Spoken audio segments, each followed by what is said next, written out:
सियार प्रतिदिन भोजन की तलाश में बाहर जाता और शाम को आराम करने के लिए गुफा में लौट आता।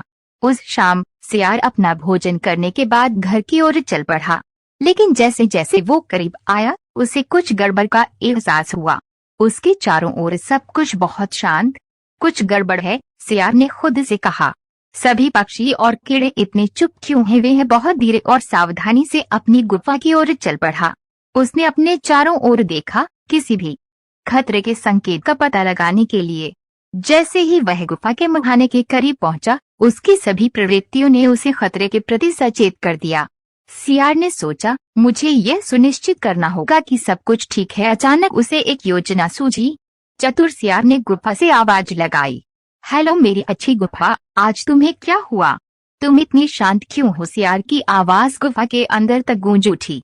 शेर, जो अब तक अपनी भूख पर काबू नहीं रख पा रहा था, उसने मन ही मन सोचा, मुझे लगता है कि मेरे यहाँ होने के कारण गुफा में सन्नाटा है। इससे पहले कि सियार को एहसास हो कि कुछ गलत है, मुझे कुछ करना चाहिए। सियार चिल्लाता रहा, क्या तुम हमारी समझौता गुफा भूल गए हो? जब मैं घर लौटूंगा तो तुम्हें मेरा स्वागत करना होगा। शेर ने अपनी आवाज को खोखला बनाने की कोशिश की और गुफा के भीतर से चिल्लाया, घर में स्वागत है मेरे दोस्त। शेर की दहाड़ सुनकर पक्षी जोर जोर से चहचहाने लगे और उड़ गए। जहाँ तक सियार की बात है, वह भय से कांप उठा। इससे पहले कि भूखा शेर उस पर झपटता और उसे खा जाता, सियार अपने प्रिय जीवन के लिए उतनी ही तेजी से भागा जितना उसके पैर उसे उठा सकते थे।